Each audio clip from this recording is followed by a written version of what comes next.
Hello there, it's Samantha. So today I'm coming to you with a video which is a little bit different and not at all book related. And I'm sorry if you came here just to see books, but like it's just different today. And you knew that when you were coming into it because you could see the title of this video before you clicked on it. But basically today I'm going to give you some advice on how to survive your first year of university. If you didn't know, I think I do talk about it quite a bit, but I recently finished my first year of university and I studied Spanish and Latin American studies. I had a pretty good first year. I will say that there were some parts of it which were not my favorite, but that was because of just me as a person. So I suffer from anxiety a little bit, so like sometimes some of that stuff can just like overwhelm me a bit. Therefore some of my time was not the best, but that was just because of me personally. But I do think I have some helpful tips to help you get through your first year and make it an easier transition. It is quite a big step from high school to university. It's something you get used to. It's something you just do if you want to do it. Obviously, like not everyone goes, and that's absolutely fine. But like if you are gonna go, it's something you just have to do, and you just have to get over it while you're there. Before I get into all the tips, I found that like in my head, I thought that I would get to university, thought my mom would like help me unpack my room, and then she would leave and I would just be devastated and start bawling my eyes out. But actually I was completely fine. I was like, oh,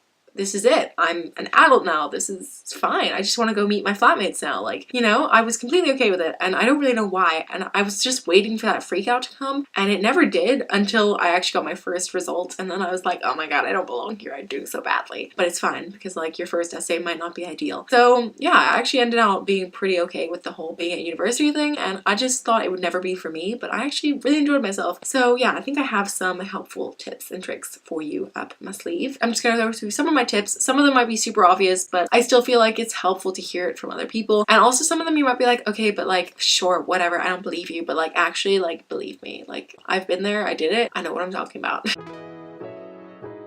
My first tip is to make sure that you make your room your own. This may sound so stupid, but like I think that's probably part of the reason why I didn't freak out was because like we moved all my stuff in and then I instantly put up a bunch of pictures of all my family and my friends and I just made the space my own. I bought some decorations for it, like I bought some fairy lights even though you actually weren't supposed to have them, but like I think they've stopped that rule now because you can get the LED ones which don't start fires. I'm pretty sure that rule's not a thing anymore, so yeah, go out there, buy yourself some fairy lights, get yourself some scented candles which you don't light because you're not allowed to light the university accommodation, but like totally you actually can as long as you just like open your window and you like light it so the smoke doesn't set off the fire alarm. But like shh, I didn't tell you that, okay? That wasn't for me. I didn't do that ever, never. So yeah, get yourself some scented candles, get yourself some fairy lights, get yourself some nice cozy blankets and some throw pillows, like just something that's gonna make your room feel like it's yours. Like make it your own and then you won't get homesick. Like if you're in a space that you actually like, then you're gonna enjoy yourself. I actually hated my accommodation. It was horrible. I lived in some of the cheapest accommodation. As long as you make your room your own, then you can actually deal with it, and like that's what I did. Like I didn't like my space, but my actual room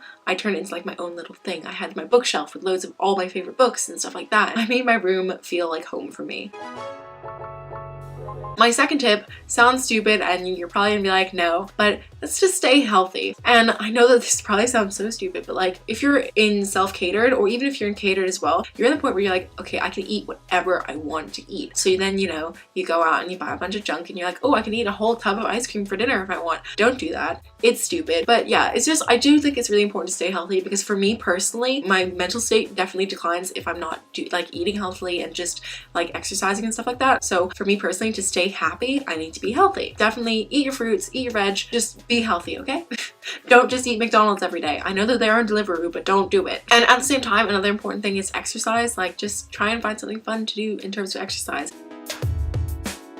My third tip is to budget. Budgeting is so important. It's super easy. All you have to do is like work out how much your accommodation is going to cost, work out how much money you're going to have for that term, and then like deduct the cost of the accommodation from it. And then you then just divide that by how many weeks you're going to be there, and that tells you how much money you're going to have every week. Obviously, if your parents are paying for other things, then don't do it that way. But this is if you're paying for it yourself, which is what I did. I got my money from the government and I was able to pay for things that way. And now I owe them like so much money that I don't even want to think about it right now. Budgeting is just so important.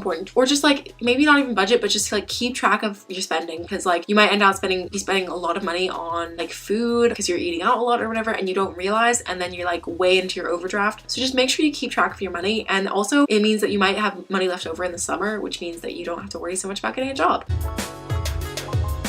My fourth tip is to join societies. This was where my downfall was. I only joined one society, which was the Modern Languages Society, which was an absolutely amazing society. I loved it. It was basically full of people from my course, which was an awesome way to meet new people like who do the same subject as me. But I hated the fact that I only joined one society because I got super bored and I didn't get to meet that many new people. Also, I would definitely recommend joining a sports society because then you have to exercise, which is a way to keep healthy, but you also get to make new friends and you also get to bond over the alcohol that you drink after your training sessions and all this stuff. I wish I had joined a sports society in my first year. I really regret not doing that, but it's fine because I'm joining one in second year, so it's fine. But like definitely I would recommend just joining all sorts of different societies. You don't even have to like go to them religiously. Like you could maybe join it and then if you're not feeling it, like don't go. And like some of them you do have to pay, but like the joining fee is normally really small. So like if it's not that much money, just try and join different things. It's gonna be a lot more fun if you've got more stuff to do than just sit at home and watch Netflix on a Friday night. My next tip, which also goes along with the budgeting thing, is to go for the cheaper accommodation. It might seem like a really good, nice idea to go for the super expensive, really nice, ensuite, catered, beautiful, double bed accommodation, but you're gonna end up with way less money for spending on booze and food and all sorts. So like if you have the option to go for cheaper accommodation, and like this is if your parents aren't paying for your accommodation. If your parents are, like go for it. You do that. If you want to spend your parents' money, you do that. But like if you're paying for it yourself, go for the cheaper accommodation. Also, it's a lot more fun because some of the more expensive accommodation, it's often full of people who like went away on a year abroad or something like that and came back to do their fourth year and like they don't have any friends there anymore, so they move back into accommodation, but they tend to go for the more expensive accommodation. I think it tends to be a lot quieter there, so you might not have the same like party lifestyle that you might want. Obviously, if that's not for you, like it's not for you, but like this, to be fair, this is all coming from me and I've like been to one university, so like I don't know how it is everywhere else, but I just think that going for a cheaper accommodation makes more sense because you can make it your own and like you'll have more money to like make it your own and also like have food that you want to eat and stuff like that.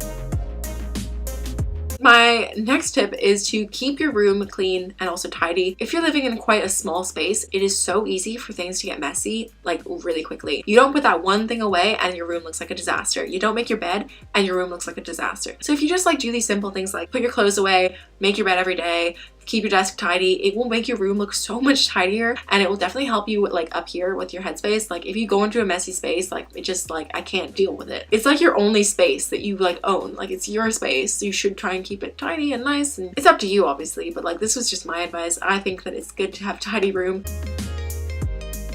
My next tip is don't be afraid to ask for help. Sometimes you might be struggling. Like me, I was struggling in February. I got sick for a whole week and that meant that I was lying in bed all day. So I got kind of a bit depressed for like most of the month of February. If you are struggling, don't be afraid to ask for help. So many universities have a well-being officer where you can go and you can talk to them and they offer you free support if you're struggling like in terms of your mental health or just in general. Just ask for help from either your family or the well-being officer or your friends. Like people will be there for you and can support you if you need them. Don't be afraid to ask for help if you need it.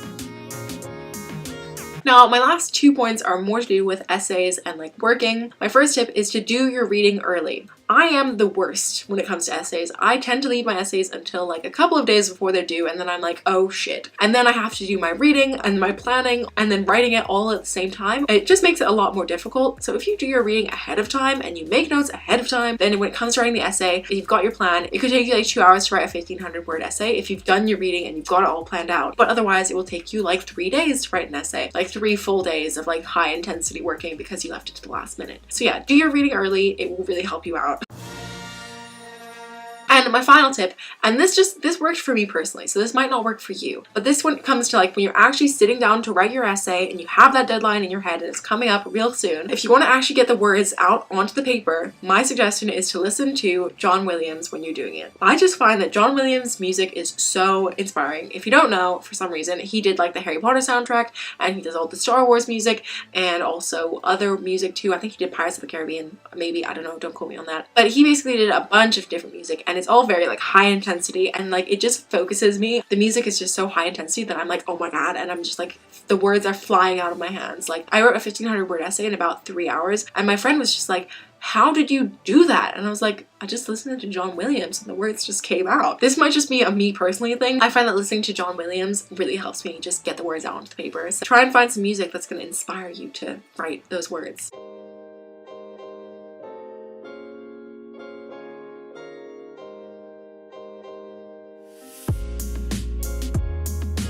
those were all of my tips for first year. If you have any other questions about first year, feel free to leave them down below. Basically, just go out there and have a fun time. Like, don't worry too much. In England, at least, like if you're watching this and you live in America or somewhere else, this might not be the same, but in England, first year doesn't count. So as long as you pass, you're fine. Just go out there, have fun, make new friends, have new fun life experiences, become independent. You can do it. I believe in you. That is going to be all of today's video, so I hope you liked it. If you did, please give a thumbs up. If you're new here, feel free to subscribe down below. I upload videos on Mondays and Fridays, so I will see you on Monday with another video. Bye!